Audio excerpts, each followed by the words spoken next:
is Education Secretary Betsy DeVos getting ready to call it quits.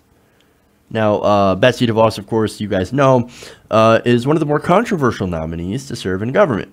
Her vote was actually one of the only nominations that had to be broken by a tiebreaker from Mike Pence. So that's interesting. Now, during that whole nomination hearing, she was confronted by a lot of different Democrats. Bernie Sanders, for example. Bernie Sanders asked an interesting question. He's like, hey, you gave all this money to President Trump during his election campaign. You backed him. And, you know, you gave all this money. Did you buy your seat? That's a very, very interesting question. And I think the answer to that, of course, is that, yes, she did buy her seat. She doesn't have any experience. She doesn't know anything about education. So what makes her qualified? Well, it's because she had all the money. I think she gave somewhere around over $200 million.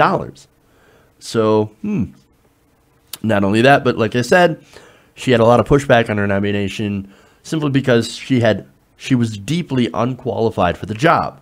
She has no experience whatsoever. She never even went to public school.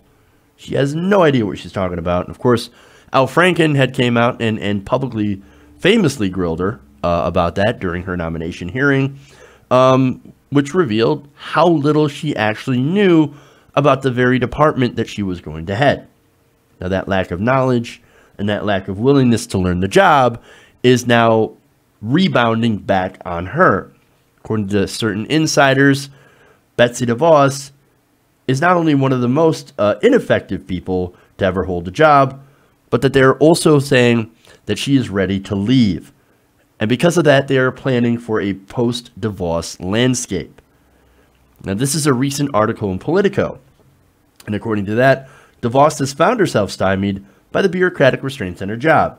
But that bringing about change in Washington, she says, requires time, patience, and government savvy. 3 things that she does not have. DeVos said Politico's Tim Alberta is on a, quote, religiously infused journey to reimagine the relationship between government, parents, teachers, and schools. Raw Story's David Ferguson furthermore writes, the secretary wants to allow parents more freedom to withdraw their children from public schools and enroll them in charter schools, religious schools, and private schools. Hey, look, as far as that vision goes, hey, man, look, if that's what you want, you want to put your kid in a private school, have at it. You want to put them in a charter school, knowing that they actually have worse outcomes when they go to a charter school, hey, man, fine, whatever. Now, the problem is that she wants taxpayer money to do it. That's the big problem. Now, one of the problems with implementing her plan, writes Ferguson, is that public schools receive very little of their funding from the federal government. Now, schools are unfortunately funded by local taxes. Now, that sets, of course, that sets up a bad system where only wealthy schools, or I should say only wealthier areas, have good schools. Poorer areas obviously have poorer schools. So that's something that needs to be fixed. But she's not looking to fix it that way. Instead, she's saying, well, what little federal money they have, I would like to rip away from them and direct it towards charter schools and religious schools. That's not good. Now, there's another thing that he says, Ferguson writes, is that her overall unpopularity and ineffectiveness is what's leading to the lack of implementation of her plan. He writes, her first budget proposal for the department, one which would have slashed funding for multiple school programs and reapportioned that money to DeVos's pet cause, school choice, had actually been rejected by Congress. That's a Republican Congress, by the way. Now, with her agenda on the rocks and morale at the education department cratering, some have predicted that DeVos may return to the private sector much sooner than she had planned. She can talk about bureaucracy and how constraining it is for her, but a Republican-controlled Congress just rejected her budget proposals. She can't fill her senior staff slots. Morale is terrible at the department. And I'll tell you, in Washington education circles, the conversation is already about the post-DeVos landscape, because the assumption is she won't stay long, and for my money, I don't think it would be a bad thing if she left. I think she's been probably one of the most ineffective people to ever hold a job. That is, of course, a quote from Thomas Tott, of Future Ed, which is an education think tank affiliated with Georgetown. Now, to what he said, good riddance, man. Betsy DeVos is not somebody who actually cares about education. She doesn't care about your child's education. She doesn't care about setting them up for a successful career. No, what she's interested in is making money for charter schools. Charter schools are a big source of income for her. And the other thing she cares about, and she's basically admitted it before, is that she wants to brainwash your kids into fundamentalist Christianity. Oh, I'm on a mission from God to put God back into schools. That's what she wants to do. Look, I don't care if you're a Christian. I don't care if if your kids are Christian and you want them to get more Christian education. Look, all I care about is if people get a quality education. One that actually teaches them facts. Stuff that's actually going to help them in life. There are Catholic schools that actually do great education and then teach theology and their Christian worldview alongside of it. Fine, as long as you teach facts. Facts actually matter. If you want to believe whatever you want to believe, that's fine. I don't care. Now, I also care about people who don't choose to go to charter schools having a good education as well.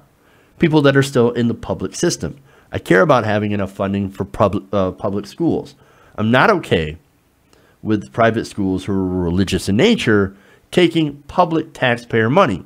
That is a violation of the separation of church and state. That's a big problem. But see, Betsy DeVos is the opposite of those things. She wants public money to go into private schools. She wants education that is not quality, but that teaches you nothing more than religious dogma that doesn't actually help you land a good job in fields like the STEM field, and doesn't actually help you get a leg up. You can't get a leg up in this economy if you don't actually understand and believe in basic facts and understanding. If you don't know how to critically think, then you're not going to get anywhere in today's high-tech economy. That's a problem. Betsy DeVos doesn't understand the problem because she doesn't care to understand the problem. She's been there for a very long time, nearly a year, and she still hasn't learned that, oh, right, it turns out that people actually have to know facts and that education is actually very important. But again, she's not there to learn.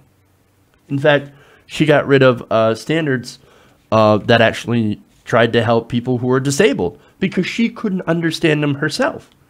She's like, these are too complicated. Let's get rid of these guidelines. This is somebody who doesn't understand and doesn't want to understand. She's an ineffective fit for the education department.